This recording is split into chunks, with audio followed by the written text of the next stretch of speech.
Let's bring up this chat over here. Welcome. Coming at you live. This is different for us because I can't Mhm. necessarily see people in the room. We've been running these on Zoom for the past year and a half, 2 years. So give us a few minutes while we kind of get things settled. We're expecting a few people to join us here in the live stream, but I'm Jeff Straw, founder and co-host of this Create More series. If it's your first time here, you've never checked one of these out, basically what it is, we do a live stream once a month to deep dive into topics surrounding creativity and really give sort of a heartfelt and deep look into a singular topic around the world of creativity or the business of creativity, and open that up for discussion after we walk through some sort of prepared remarks and a little bit of a presentation. And so this month we're looking at originality. And until this month, I had a co-host named Simon Shackleton, also known as Elite Force, fantastic producer, good friend of mine. And he has decided to sort of step away from the project, and he's got a million things going on. We wish him all the best. I'm sad to see him go, but it is what it is, which means I was able to invite my lifelong friend, Martin Cuevas, who's here with us today. Martin, you came to a lot of the Create Mores, especially there was a good chunk of time where you were there and you were helping us run the mindfulness sessions before we would get started. We didn't even talk about that. We could do one of those today We could too, do one of those. potentially. Put you on the spot right there, huh? Hey, Thank there's you. Connor already. So go ahead and let people know. I got him. Go ahead and let people know what it is you're up to and why you're here. And Sure. Hey, everybody. Excuse me. Like Jeff said, my name is Martin Cuevas. I am a licensed clinical social worker, and I run a private practice in Illinois and Arizona known as Therapy for Creativity. Basically, I've got real passion for music, art, science, and it all plays a part in my overall mental health, and it helps to inform my therapeutic practice as well. Basically, I work on helping creative types realize their true potential in like a nurturing environment in a nice collaborative space, all with the goal of pushing the boundaries of creative expression. I was honored, thrilled to have been asked by Jeff to co-host this event, as it speaks to my own artistic endeavors, which include I'm an amateur classical guitar player as well as an astrophotographer. And yeah, today's topic is originality. And what does it mean to be an original artist in this day and age with everything that's going on? Everything up to and including AI, which is changing the game big time right now. So, yeah, Jeff, back to you. thanks for being here, buddy. Mm-hmm. And our only person here who's not technically a host, who's a longtime member of the group, Connor. What's up, buddy? Good to see you, my friend. Yeah, new platform. What do you think so far? It's cool, right? Hello, can you hear me? We certainly can. Yeah, no, this looks awesome, man. Thanks, dude. Yeah, my camera looks like shit, but the restream is beautiful. Oh, hey, look at that. That's Ooh. awesome. Oh, look at that. Oh, boy. Hello. Yeah, Whoa, look at whoa. all these different things we can play with. Easy. Yeah, it's awesome, man. Good job on this. It looks sick. I love the purple branding too. The whole vibe. Thanks, man. Thank you. So, we'll dial it in. This is the first time going. It's definitely different. I'm full of all sorts of nerves and whatnot just because it's different and it's not Zoom, which we were really comfortable with. But yeah, I see some comments coming in here through Facebook, which is cool. We'll see comments real time through all the different socials, which is killer. Connor, you can't see them, but Martin and I can see them as co-hosts. Yeah. Ruthie, hello. London, hello. Glad you made it. Yeah, I think the mobile might be a little tricky. Probably a bandwidth thing, but that's also just Facebook Live, which I don't use all that often. The big thing for me about hopping into this was, I'm actively trying to grow my Russell's here. I'm actively trying to grow my YouTube presence, and so this was a really good way for me to build additional YouTube content through these live streams, as well as have a history of the show, like a recording of the show. So many times people have asked us afterwards, like, oh, I missed it. I really would. Where can I watch the recording? And until this, we weren't able to do that. And so this is a way to get that going. Russell, hey, what's up, man? I don't know if you've got a mic. If you're going to be off camera, I might just hide you, but it's good to see you here, bro. He's fake user, fake art is what he goes by. One of my Icon Collective former students and a really sick Blender animation. Okay. Oh, his mic's not working. All right. I have a fun fact about him. He designed this icon. Oh, that's right. I forgot you guys worked together on that. Nice. Oh yeah, and it's on a hat now, buddy. It's on a hat now. How, and we had a couple minutes to shoot the shit. How cool is it when you finally see your logo on something? Martin and I were DJ partners for 6, 7, 10, 35 years. I don't know, a long time. As DJF and Clutch, and we were the break shop, and we had, our first thing we did were those stickers, right? Those red oval stickers with the break shop logo, and they were like really high end, super, and it changes everything. It's like, oh my God, this is so real. It's so official. I know. Yeah. Holy crap. Yeah.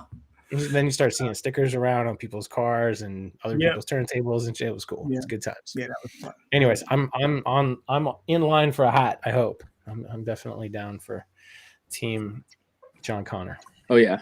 So, I guess we can kind of get right into it. Oh, he's back. Hey. Yep. Camera's on. Nice. Looking good. You got a mic now too, my friend? Perhaps. We'll give him a second. But Russ, good to see you, man. Yeah, so there's a limited number of seats in this thing. Unlike Zoom, I don't have up to 25. I think Restream with this platform gives me either 8 or 10. So if we get to the point where we actually have that many people in here, it might get a little hectic, and we may sort of have to rotate if we have other people trying to come through. But for now, I'm just kind of an open door, first come, first serve for these. Like for you guys that have been at a lot of these events, I wanted to make sure we could at least have some of the live back and forth that makes these things really special. So thanks for being here, man, as always. So I do have a presentation for us for this month because I'm an overachiever mostly. And let's see if this works. It worked in testing. So I got confirmation that this thing is streaming everywhere because I get the fantastic notifications and stuff. So good. I probably have a couple texts as well coming through. Wifey says she sees it too. Good. Okay, we're off to the races. Feel free to comment in the socials, you guys. If you're watching this on Facebook or YouTube, your comments will make it here where we can see them. I can't do it while I'm sharing screen. Oh, there it goes. So by all means, if you have input, questions, any of that kind of stuff, drop them in there and we'll address them real time as best we can. So let's dig into this, shall we? You guys know I love to start with quotes. And this is a good one from Herman Melville. I think he wrote something. A bit of a DIY author from back in the day, we could say. Obviously, no, one of the greats. But he said, it is better to fail in originality than to succeed in imitation. And I really felt like this was a great quote to kick off this little session of ours, right? I think that for anyone that's trying to create art, especially, whether it's regardless of art form, trying to create something that wasn't there before, it is so important to be able to find a voice and to have some shred or facet of originality. We're going to talk a lot about inspiration, the different ins and outs of originality and how much of it really is there. But if we're striving for that means something, right? It means something to the artists in the room. It means something to the fans in the world. And I think that, at least me personally, I feel like I owe it to the craft to do my best to come up with something original and not simply just copy everything that's existing out there. So great quote to start us with. We're going to dig into this book a little bit. Steal Like an Artist, because I felt like it was really just absolutely on point for this episode.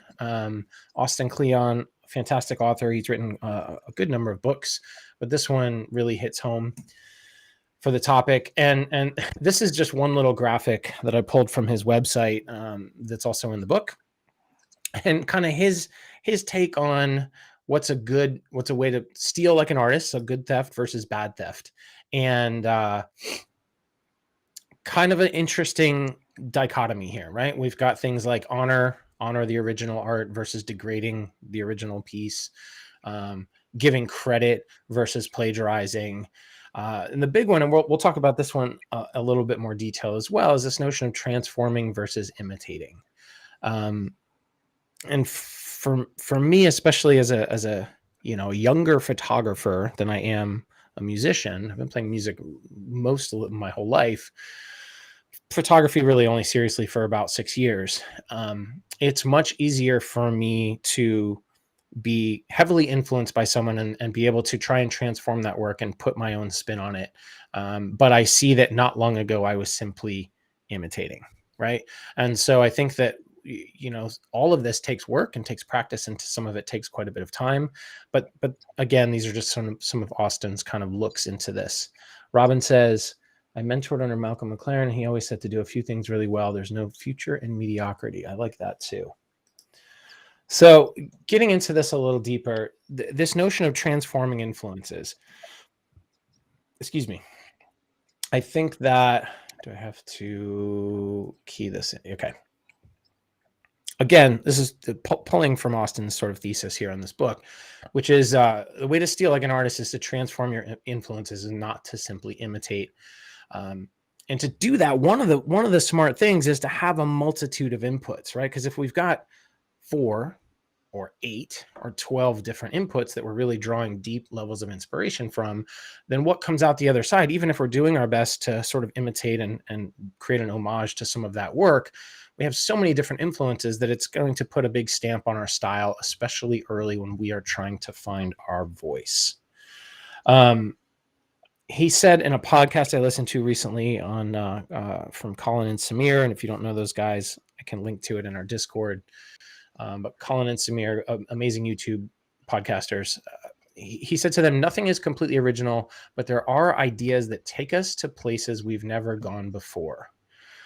And I like that thought too, right? So we're not, it's not up to us to have every single piece of every single idea or every single drop of paint on the canvas or every single note in the piece be 100% purely original, because I don't think that truly exists, right? But hopefully the piece in and of itself, or your work in and of itself, is going to take the viewer, the listener, the audience to a place that they've never gone before. So again, some great thoughts here early on from him. I've got another slide with some thoughts from him. Martin, do you have anything, or just hop in if you... I'll hop in. Sounds I'll good. just hop in. Now, this is a concept I really like too, and it goes back to that notion of having multiple inputs. But it's this idea that we should swim upstream. What do I mean by that? I don't mean like literally jump in with the salmon. I mean you're influenced by someone, right? We all have influences by someone, especially when we're early. But there's music we love, there's art we love. Find out who influenced your favorite artist, right? So swim upstream a level, and then go deeper. Figure out who influenced that artist, right? And pretty soon we've got this multi-generational level of art history in whatever subgenre that you're looking at, but this like multi-generational level of inspiration being drawn from one artist down to the next, to the next, to the next. And again, it's like not only are we drawing a wider set of inspiration, but now we're going deeper as well, because it's this same thread of a family of artists, let's say, right? So yeah, I loved that notion, and I really just kind of wanted to call that out. Again, we're striving for originality, but when looking for inspiration, look beyond just that first level. Now, this next idea, this was a Brian Eno term that he coined, and to be honest, I'm not like the biggest sort of guy into Brian Eno. I don't know his history, all that, but he's been attributed with this coming up with this term, and it's an interesting one. And what he means is, it's a genius, but instead of a genius, it's more the scene itself is creating genius, right? So there's a specific time and geographic location, and sometimes that could be online in today's day and age for sure. But it's this notion that the scene itself is massively responsible for the great art that's coming out of it. And this is really interesting, right? For me personally, like 90s grunge in Seattle is a huge one, right? Because the stuff I listened to in my sort of formative years. And very clearly there was a different sound that was coming out of that city that birthed an entire genre, which then obviously sort of grew and swept the nation, yada yada. But in its infancy, there was just a lot of bands that were really pushing each other to do better and better work. And the scene, like it says here, the scene itself is as pivotal as any individual artist. Now, granted, Nirvana came out of that scene and really blew up, and a couple other bands really blew up as well, Pearl Jam and Soundgarden to a lesser extent. But you know, and I loved all of them, and I think that that's a perfect example of this. There's lots of examples of this throughout the kind of world of art, right? In different formats, right? The Beat Poets is a great example. The New York punk rock scene, sort of like late 70s. Yeah, so I'd never heard this before, and it was just like, wow, this is cool, right? So sometimes, yes, we're doing our best to be original, but we've got this community that we're building, and all of us are pushing each other to push boundaries, like kind of collectively, like a wagon train to collectively get across the country and do something original, right?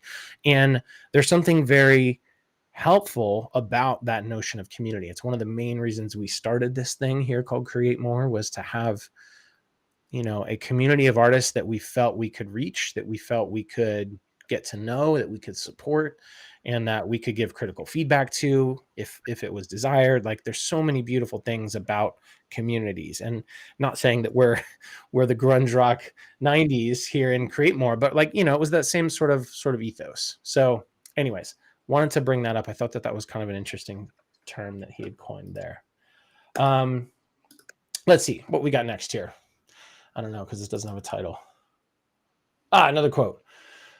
So this is C.S. Lewis, and if you don't know, he wrote Lion, the Witch, and the Wardrobe, which is a massive, pivotal book series when I was a very young person, 9, 10 years old, whatever. I think I still have those books. And anyways, this is a cool quote, and I put it later for a reason. It says, even in literature and art, no man who bothers about originality will ever be original. Whereas if you simply try to tell the truth without caring twopence how often it has been told before, you will 9 times out of 10 become original without ever having noticed it. Ooh. So this is kind of the opposite, right? What he's saying here is that we don't strive for originality for originality's sake. What he's saying here is that we simply try to tell the truth of the story as we create it. We try to tell the truth about our authentic artistic self. We try to get to the truth of that melody, right? Or the truth of that groove, right? Or whatever. We serve the piece more so than we worry about, oh, I have to be original, I have to be different, I have to, right? Like, that notion can be a distraction, again, according to C.S. Lewis. So when I came across this quote, I was like, oh, I really like that, because it's a different take for sure. But I think I agree with it, right? And it speaks to this notion of, we hear this a lot, and I'm sure I've said it a lot through branding and all this, but this notion of authenticity being so important to building a brand.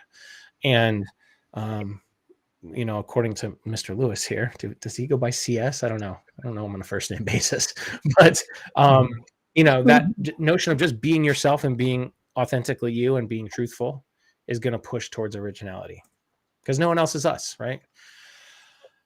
All right, let's look at some big stealing. big lack of originality. I should have called this lack of originality in genres.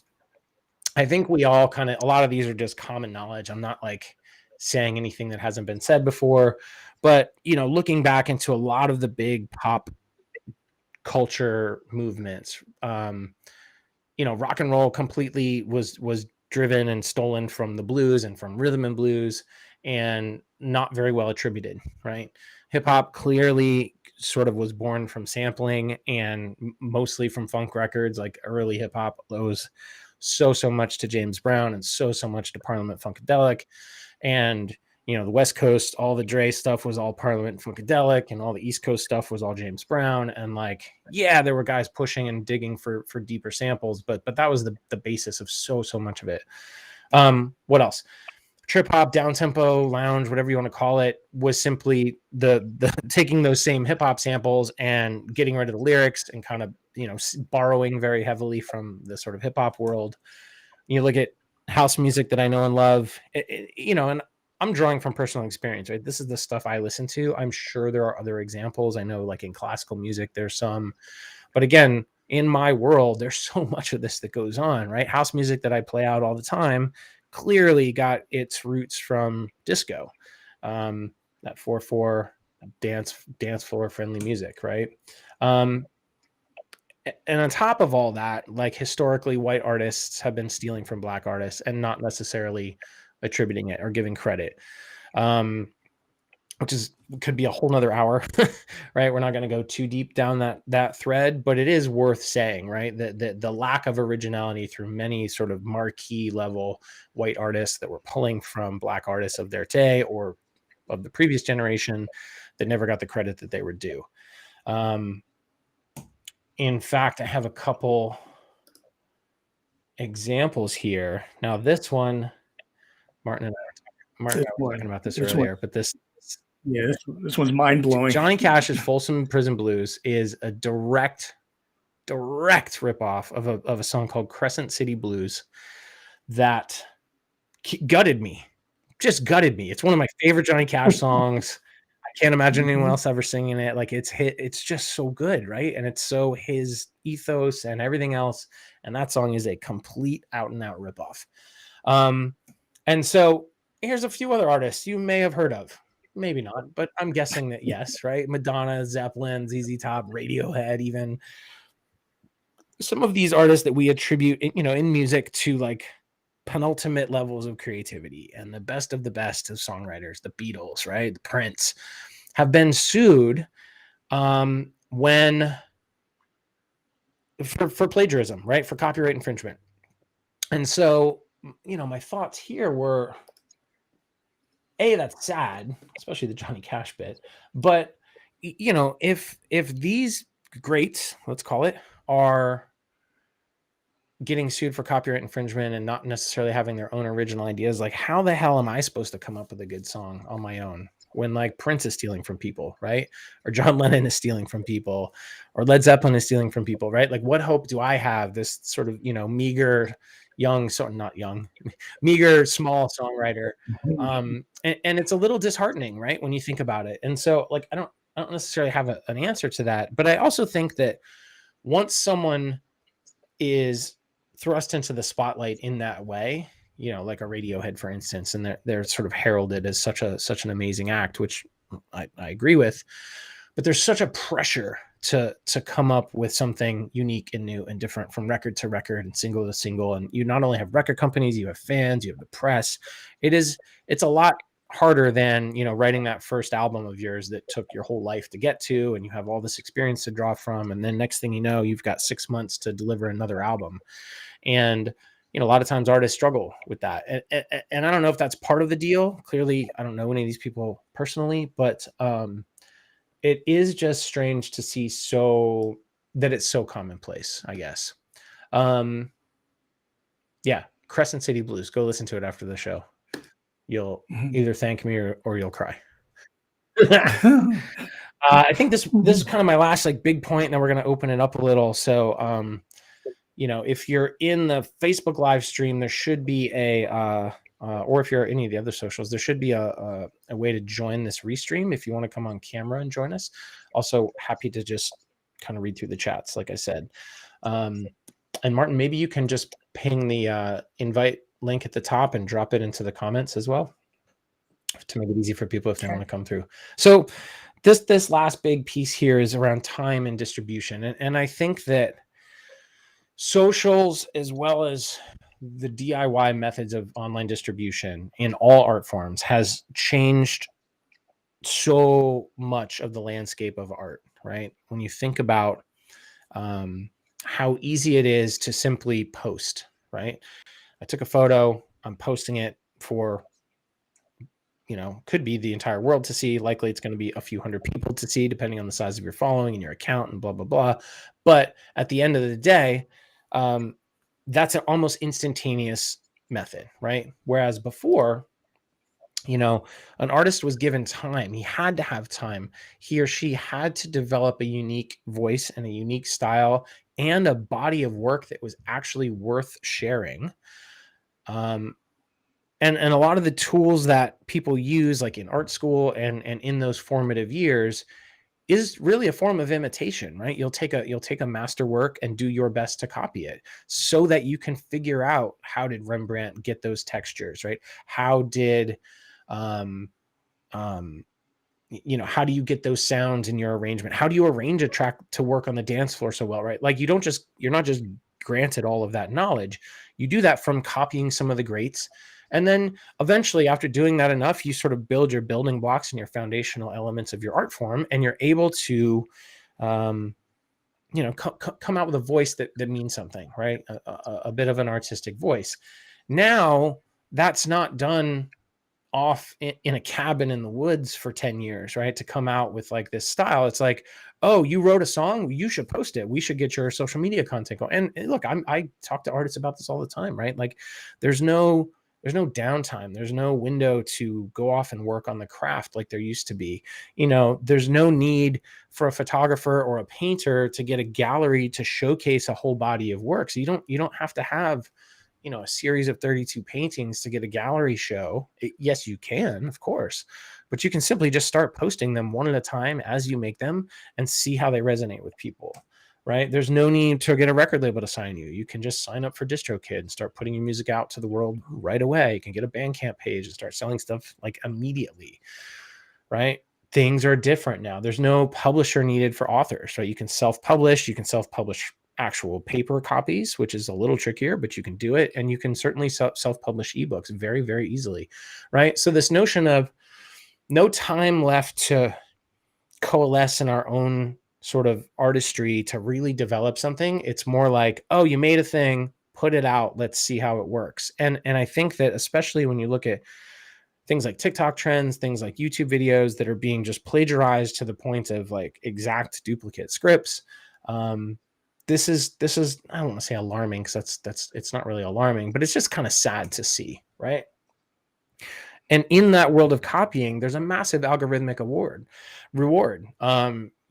If I'm just recently, I'm pretty sure it got taken down, but there was a Russian Mr. Beast, right? And this guy in Russia was basically taking all of Mr. Beast videos and saying like, oh, Jimmy gets millions upon millions upon millions of views every single video. I'm just going to simply copy all of his videos and upload them on my channel and speak my native tongue. And he didn't have to come up with any of the ideas, any of the concepts, any of the anything. He just remade everything. And this is far from an influence. This is a direct plagiarism, right?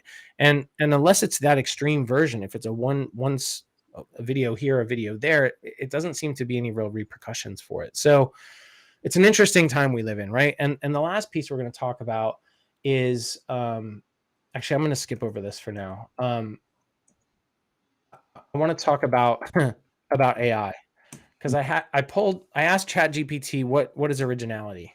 And I'm not going to read this whole thing to you, but you can certainly see it all on screen here. And it's pretty good. That's what's fucking scary, right? Like, it's pretty good. Now, if you don't know what ChatGPT is, like, I feel like most people do, but it's the OpenAI tool that's been developed to let people put in text prompts and get back query results. They're not search results. And you can ask it everything from, how long do you bake a baked potato, to how do I edit skin tones in Photoshop, to tell me about originality in terms of art, like I did here. And essentially, it's scraping the web for context and for content in order to give us back some sort of a semblance of hopefully a correct answer. They don't say that it's always correct. There's all sorts of this could be wrong based on the inputs and all this other stuff. But it's scary how close it comes to sounding like a human wrote it already. And we're in early instances of like a widely accessible AI. On the flip side, AI through art generation with tools like Midjourney, tools like Stable Diffusion are remarkably good with very, very little input. And, one of the things people are arguing that, well, in order to get this great output of these great looking images, you really have to understand how to talk to the AI engine to give it prompts that would ultimately give you back this great looking art. And now you're actually able to feed it a great work of art, and it would tell you, oh, this is how AI would describe this. So you can feed it Da Vinci. You can feed it the Mona Lisa and then cue it back with that same prompt that it uses to describe it, and it's not going to recreate those same works of art, but it's going to be stylistically somewhat similar. And so, holy crap, right? Like, things are evolving so very quickly, and I feel like it's exciting and it's scary and it's all of the things. Right? I think that I certainly don't have all the answers, but I do know that I've been dabbling in figuring out how to utilize this for my day to day to help me task oriented things, to help me maybe save some time, maybe get outlines and drafts of ideas going. And it's an incredibly usable tool.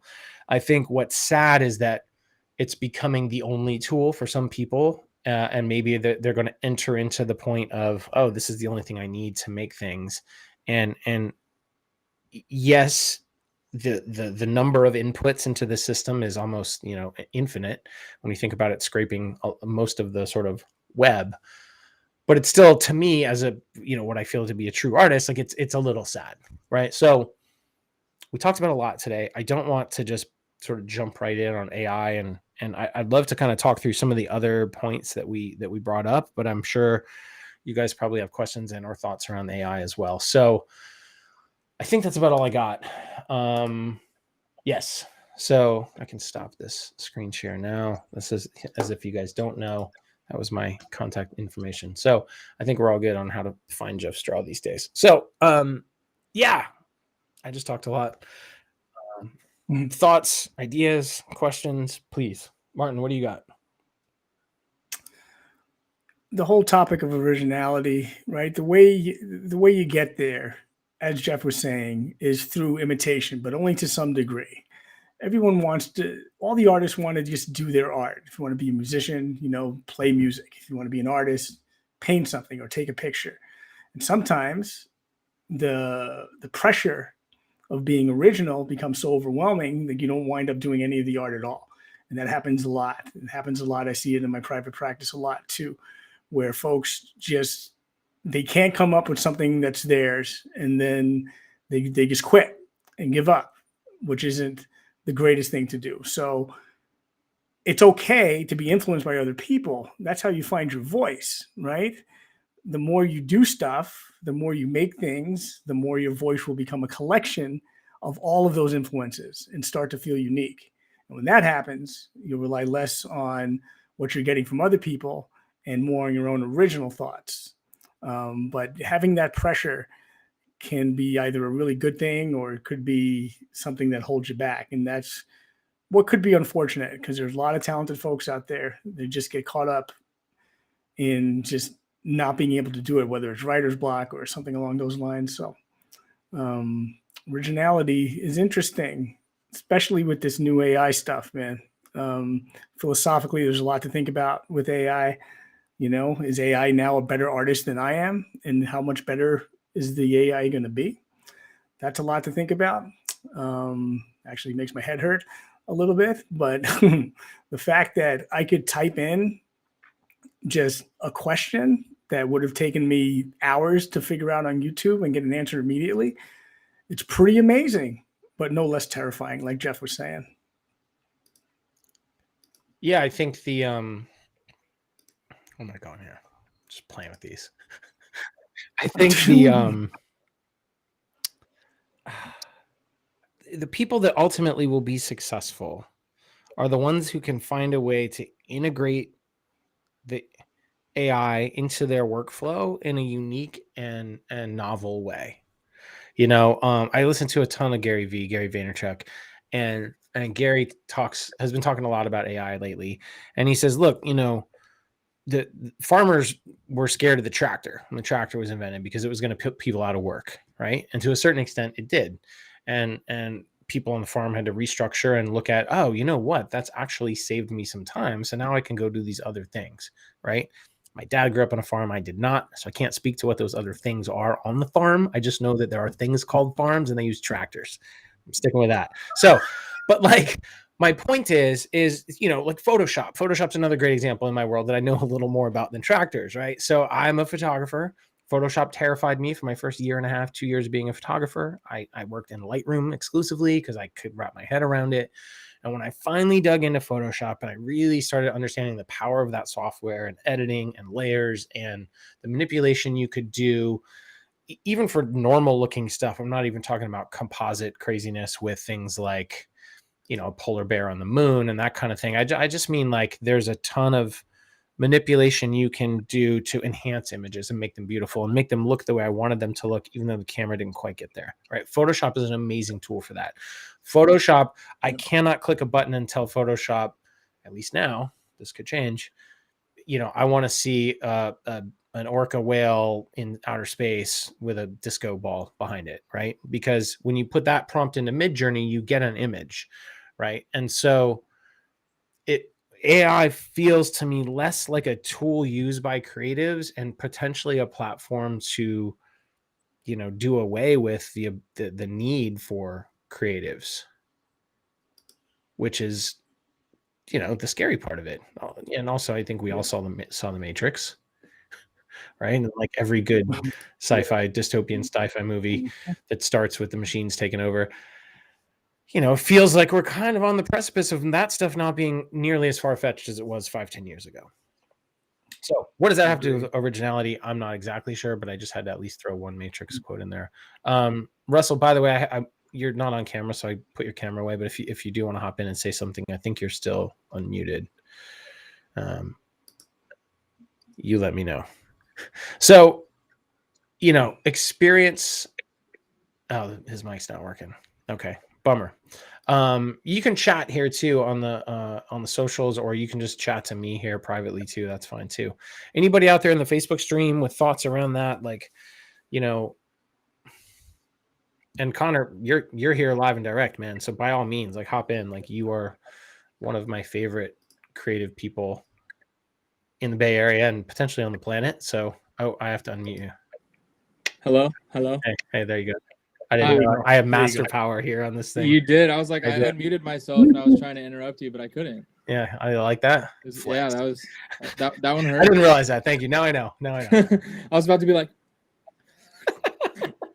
I have a couple thoughts. One, just while we're on the AI thing, something that I think is interesting about it, and this is based on like the music industry as a whole, how it has shifted and all the major shifting elements, like for example, when the CD was invented or when streaming services started happening, there was this massive fear that everything's going to burn, creativity, the industry's going down, blah, blah, blah. But it ended up turning into this massive thing that ended up building all this revenue that didn't exist before. So based on that and this AI being sketchy, which it is, and I agree with all of you, I think that fear that we're feeling might be parallel to that fear that they may have been feeling back then. And I think it could lead to something big. What that is, I don't know. But I think like keeping a positive attitude about it and using it as a tool to, I don't know, build revenue in some way, shape, or form, instead of letting the fear of it shy you away from using it. I think it creates some really cool opportunity for artists. I've got a buddy who just launched a YouTube channel, and it's brilliant and it's super maddening. What he's done is he's building a trivia channel, and he's using ChatGPT or one of the other AI engines to write trivia questions, hundreds upon hundreds of trivia questions. And he's then written a Python script, which will animate those into video form, and using YouTube stock library music to pair them together. And he's able to do 25 to 30 in a day. And now says, you want content. That's what the algorithms tell us on all the social platforms is you have to be consistent with content. He's like, I got content. Right. And so I'm like, as somebody who's loves making video content for YouTube, and I just love the platform and I love the creative aspect of it, I'm like, dude, that's brilliant. And I think I hate it. You know what I mean? Like, I'm super torn, right? Because I want to be an artist that also uses that platform and does something hopefully inspiring and creative and those things. The cool thing is that all these platforms are big enough for all of us to have that voice. So, no shade on him. Like, cool, man. I hope you make a bunch of money. I don't think I'm going to do it, but I'm glad somebody I know had the idea. Right. And so, I think but it speaks to your point, right? Which I was piggybacking on, which is use it as a tool, right? Use it as a tool, Right. figure out new revenue streams. Are there ways we can use it to enhance what we're already doing as opposed to being a crutch that we rely on for everything of what we're doing? Because that's the case, then why, I don't know, why even bother? Right. And that's what the fear of it is, I think. Oh, Martin, I'm sorry. Were you? No, I mean, speaking of fear, what's important to do is to reframe that fear so it's something positive and productive. I think the fear is what's going to get us to the next thing, because there will be much smarter people than me going out there trying to figure out how all this stuff is going to work. And I'm all about reframing that kind of stuff, especially in my practice when it comes to negative thoughts and cognitive distortions. I mean, how do you get by it? You be mindful on it. You stop, you look at it, you challenge it, and hopefully come up with a better solution in the future. That's where I hope this is going before the machine wakes up and is like, I don't want to do this anymore. I'm a machine. Leave me alone. That kind of stuff. Well, and I think that speaks to a broader point around fear stopping artists and stopping just humans on a daily basis from achieving the things that we actually are drawn to or that we're trying to be up to in our lives. From an artist standpoint, it is the thing that makes us sit and watch another episode of The Office instead of going and opening up Ableton and working on a new piece of music, or that thing that, allows us to be distracted on a social media feed for hours as opposed to doing the thing that's going to make an impact in our life. It's fear, right? It's 100% driven by fear. It shows up in all sorts of different ways, shapes, and forms, but it's underlying its fear of the thing I make not being good enough or accepted. Am I really worthy? Right? Like all of that stuff is so wrapped up. And sometimes it looks like perfectionism where, oh, well, I can't release anything to the world until it's perfect. Right? That's just another way to look at fear. And so I'm glad you said fear, Martin, because I feel like in my personal experience around it, the analogy for me is like fear is like a mile wide and a mile high. And it's like, you can't see around it. You can't see over it. You can't see through it. You can't see under it. What the fuck am I going to do? And the beautiful thing is that once you push through, you find that wall, even though it's so massive, is wafer thin, right? And once I'm in action and pushing through that fear and I break through some of it, it's like it sort of dissipates, and it might reform a little bit further down the road, the next step, the next phase of the project, whatever. But you just need that sort of momentum to push through and to start to actually work through that fear, at least for me personally. And so many times looking back, I'm like, thank God I didn't let that stupid thought or fear stop me, because what came out of it was so rewarding or whatever. Right. So, Russell just chatted. He said back to the sort of circling back to this AI topic, and I know I'm very, very aware of his thoughts on this. But he said AI is kind of the epitome. Oh, I've got a few more comments here we can speak to too. But Russ says AI is kind of the epitome of complete unoriginality with zero attribution. And oof, man, am I inclined to agree to a point, if not wholeheartedly agree. Again, it's how much input and impact is someone having with the piece after it gets spit out of the engine, right? Are you then using it to collage a million of those images together and to create a video, or are you photoshopping that with a bunch of other stuff that you've created outside of AI? Or like, are you being inventive and having some sort of a connection with the piece that you're then going to put out? Or are you simply saying, hello, machine, give me this photo.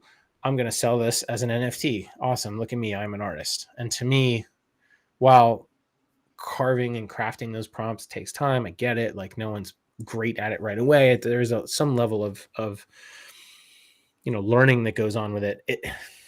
It's far from being a digital artist that created that out of nothing, right? And so yeah, I feel you, man. Coming over here on the Facebook side, Shannon, I hear you too. Back to the point about Black creators being having so much of their stuff stolen. So I feel you on that. London says, we've seen digital tools that are going to democratize everything 15 years ago, also deeply devalue artists and concentrate a lot of profit for platforms and corporations. In some ways, it's never been a better time to be an artist, but it's never been more meaningless. Interesting. Maybe the human touch will finally be valued after we've removed it from so much. Yeah, it is a great time because of all those distribution methods that I talked about, right? And the way to go about getting human attention, for the most part, is free, right? Like these massive platforms that simply didn't exist 10 years ago that allow you to build an audience on their backs, for the most part, for free, is revolutionary. And so if you are an artist that cares about getting the things that you make in front of people that may appreciate them on some way, shape, or form, there's never been a better time. But there's also, I talk a lot about in the music world, the noise floor of releases that are coming out on a weekly basis is staggering because it's so DIY and anyone with a computer can do it, or even a phone can do it now. It's harder and harder to be worthy of attention. It's harder and harder to get noticed in that like inundating fire hose of content that's being pushed out at us at all times. Right. And to London's point, she's Adobe's AI at least seems to be a better path, built on public domain and their own stock images. Yeah, I haven't, and when I mentioned Photoshop not doing that yet, I know that's coming. I haven't played with it yet, but they do have a really wonderful image library that they own the rights to, which I'm all for building models based on things you own. That's wonderful, right? The problem is that, and I don't want to go too deep down this, but like the major image-based AI tools are built on models that were created by nonprofits for research, and then they're turning around and running for-profit companies on top of those libraries and models that they built with their nonprofit access to this copywritten material. And so it's this weird legal loophole, and it just doesn't seem fair for the little guy, right? And back to Russell's other comment, he says, and you guys can't see this is over here on the Restream app. He said, I don't think people will be using it with any input. We're training it now, and just the future will just feed us in terms of AI. Yeah, and that's the scary thing is that these things get better with every prompt. And if it feeds you 4 images and you select number 2 as the better one, it knows that next time it does 4 with a similar prompt, it's going to make them look more like number 2. And whatever one wins out of that little battle, it stores that information, right? So it's this iterative process where it keeps learning the more it's used as well. Sort of like Ultron, right? Like a comic book reference out there. Like it's here's like Ultron. Like that, don't you, there, buddy? Anyway, that was for you.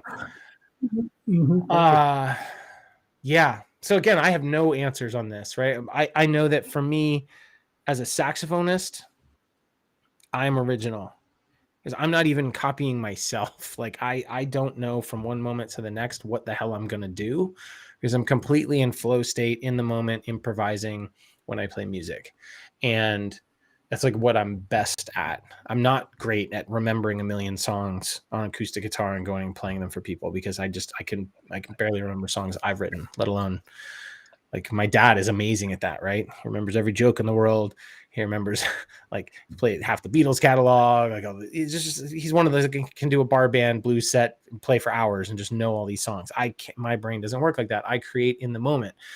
And not that either one is necessarily better, but I do feel like that notion of improvising and being in flow state and creating from moment to moment to moment is inherently original, right? And I'm blessed that that's my strength in terms of music.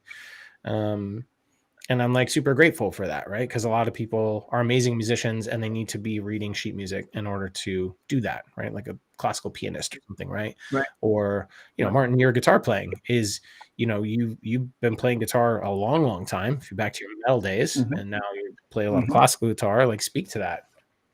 It's still a really good outlet for you, right? It is primarily, and I appreciate what you were saying about just the saxophone because basically you don't have to plug it in. These days, plugging something in means someone like the machine is going to do something for you to make it easier. Right now, my other hobby in astrophotography, it is really easy to get near Hubble-like images, right? Like easy. Doesn't cost more than like $1,000 or $2,000, and just takes a couple of nights out there, and you're done. Kind of takes the fun out of it, because there was a lot to be said by just going and the whole process of doing it. Yeah, I mean, it's that human touch. Like right now, I'll pick up that guitar and be able to play it without thinking about having to plug it in, or without thinking about what kind of plugin or something I'm going to use to make it sound better. Like I don't need any of that stuff. I just need my sheet music in front of me and just, motivation to do it at the end of the day. So, and, I struggle with the astrophotography thing and originality too, because all of us, we're all taking pictures of the same things. There are no new objects in the sky to take pictures of. So it's all artistic expression at the end of the day, once you get that image. So does that make me an artist? Does that make me original in a sense? And someday, probably soon, everyone with a cell phone will be able to take a picture of a giant nebula in the sky, and my hobby is done. And that's a lot that I think about when I know I still want to be creative in some way, I shoot portraits. There's portrait mode on the iPhone already. Yeah, I mean, dude, people like I've literally had people ask, like, do you do anything beside that I can't do with my phone? I'm like, if you're asking me that, you're probably not going to be willing to pay my rates, right? Like, and you don't get it. But like, it's fucking close. Like, and for someone that doesn't really care about the image quality or like, yeah, I mean, it's close enough for 80 to 95% of people. And that's crazy, right? And this is the thing we carry around. You remember in grade school when people used to yell at us and say, "What do you think? You're just going to carry a calculator in your pocket all the time? Like, you got to learn this arithmetic." And no, I don't. And now, my son's got access to ChatGPT and to like, right? So this notion of flipping learning on its head through technology is another, like, again, we're getting a slightly off topic with that, but it's an interesting thing to look at, right? And I think that once we sort of start to tug on that thread of AI, you start to realize how many things it impacts. There's completely AI created music at this point. I still don't think it's inherently good, but some of it's not terrible. Like some of it is kind of passable, given that so much of what's being put out these days is not that great when it's made by humans either. Right? So the bar for a lot of genres and a lot of music is not that high in the moment. Connor, have you heard any of this sort of like AI electronic music? Have you dabbled in it? Have you heard any of that kind of stuff? Not really. I've heard one. I was with a friend, and there was this like rapper who was AI, and not only were the lyrics generated by the AI, but the voice itself was, and it was kind of robotic, and I imagine it was designed that way because you can see the AI like recreating vocal cords of Morgan Freeman or something like that. Right. I can't remember what the name of this project was, but it was really popular. It had a ton of streams. As far as like my music goes, I've been looking at the AI as more of a tool to create like a marketing plan or other type of business elements as an artist. Creation wise, I don't really want to mess with it. Maybe if there was I think what I would do is I would plug in like, hey, give me like 10 emotional chord progressions that I can take and create MIDI. Because like the recreating that originality, no chord progression is original. It's all the same. It's just how you voice it or blah, blah, blah. Right.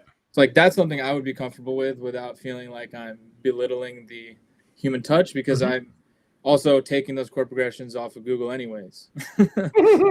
Yeah. I mean, think about the arpeggiator button, right? Like how much techno and like trance music was driven by the arpeggiators in different Roland synths over the years, right? And I was always a guy that like I don't like that button, man. Like it feels like it's like the fucking cheap button. For me now, it's the sync button on the DJ rig. Like you don't. It's that's what's annoying. So silly though is that even if you're not using the sync button, it's still giving you the BPM down to the decimal point, so you can't help but see it and just use it sort of without.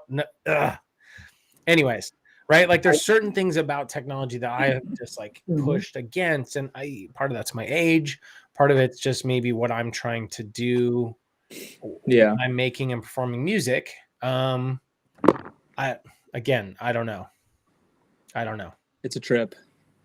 Um, It is. I have one more thing I wanted to bring up, which is a complete sidetrack, but it's Love it. based on something we spoke about earlier.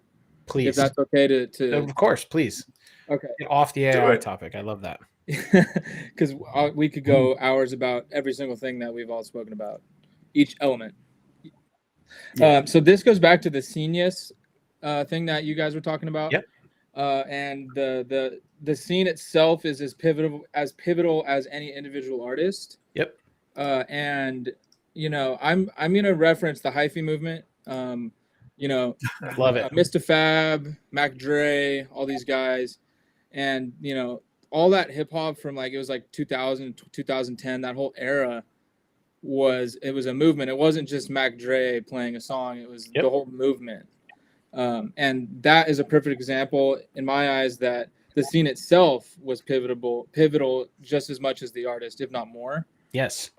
And my question is now, as a Bay Area resident and musician and artist, what the fuck's going on now? Because I personally feel like there's a lack of culture and there's a lack of scene musically in San Francisco. Mm-hmm. So I don't know what it is. Do you guys? It's tech. Tech.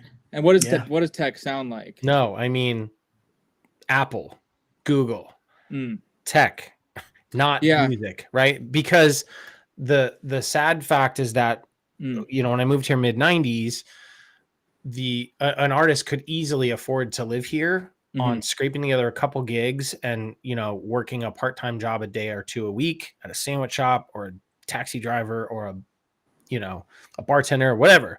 Yeah. And you could really make a go at 90% of my life is dedicated to making art and 10% of my life is dedicated to doing some silly thing that I'm not crazy about to pay my rent.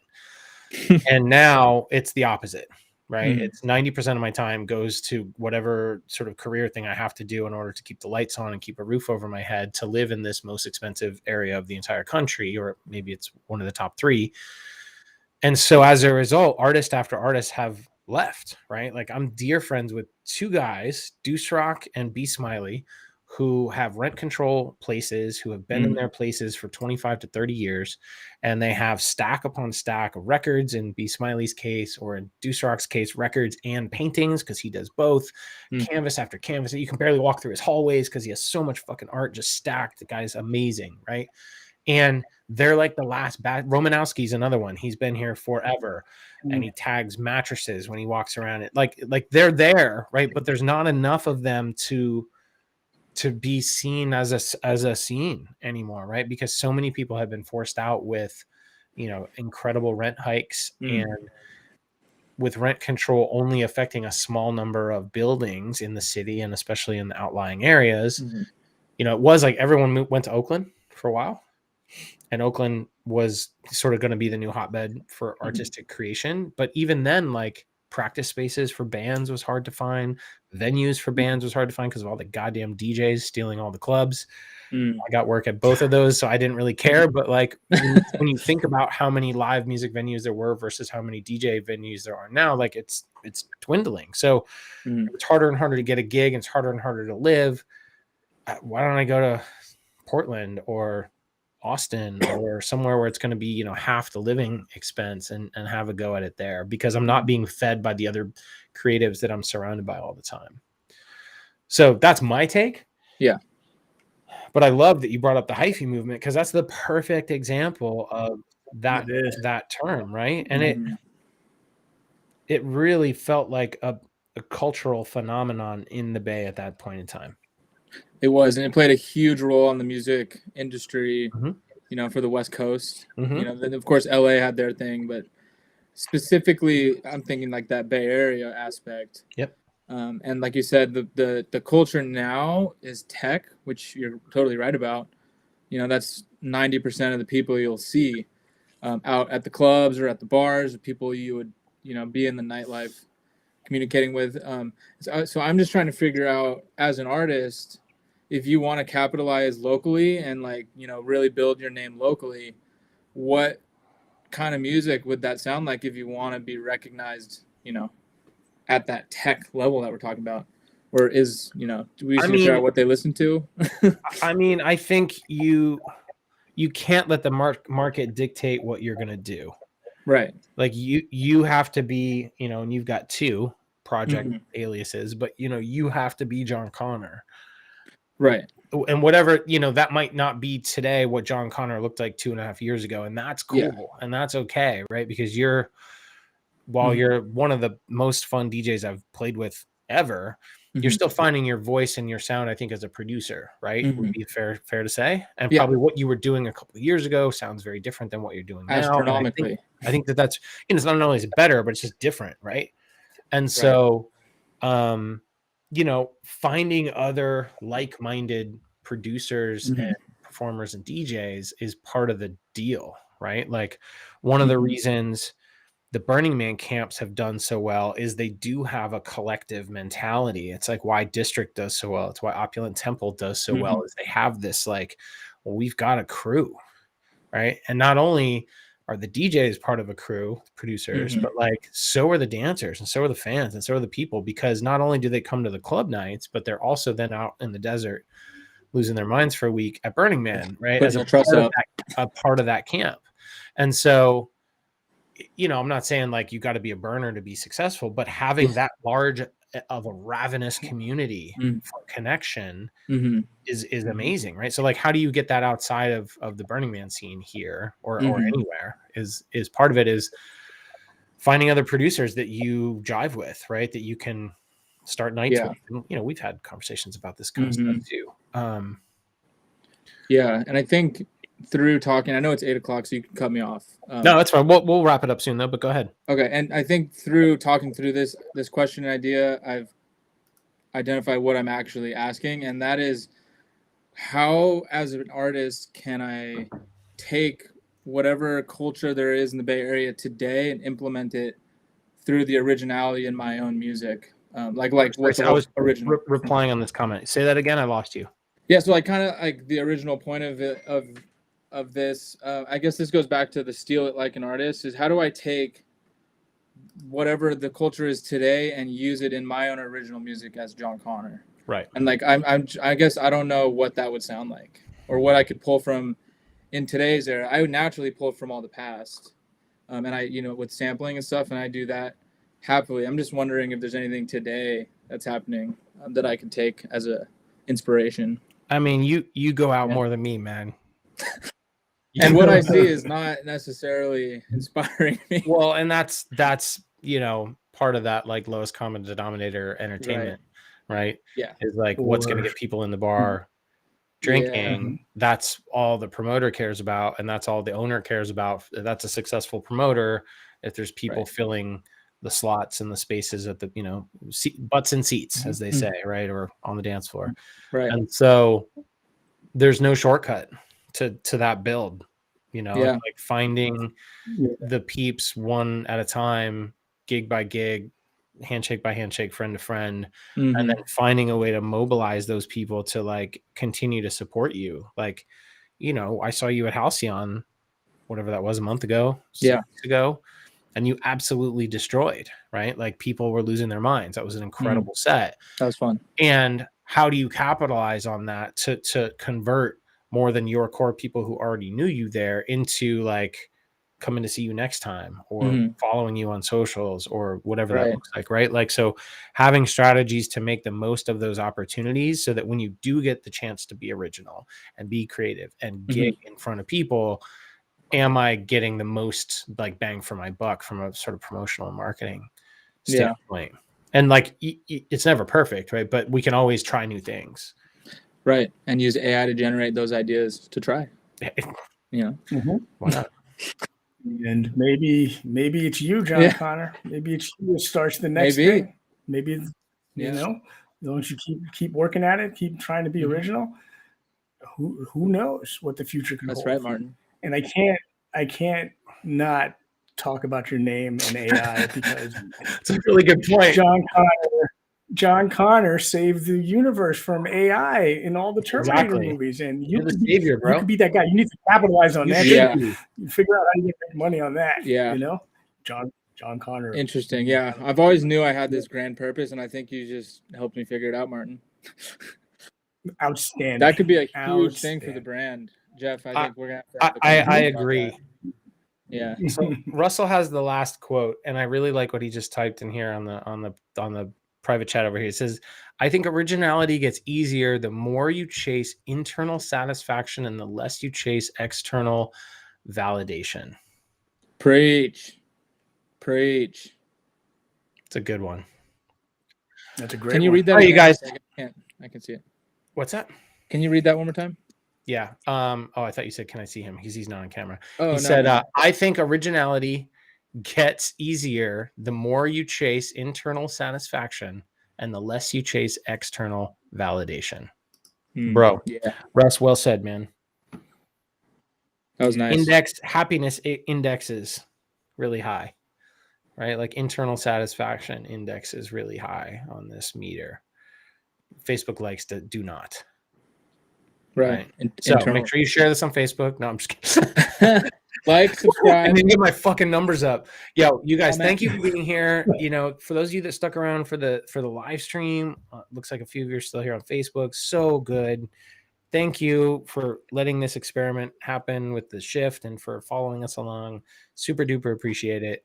I don't know the answer to the next. I'm moving houses in a couple weeks or a week and a half, and so I think this second Monday thing may work.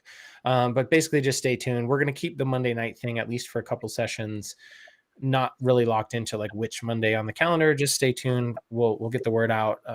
But most of all, thank you for being here, especially you, Connor, for joining us live and direct. Russ, I appreciate you being here, even though the camera wasn't working. Appreciate that too. And Shannon and London as well. You guys rock. This should all be like able to be rewatched on the socials too, which is kind of cool. So I will not be rewatching it because I can't.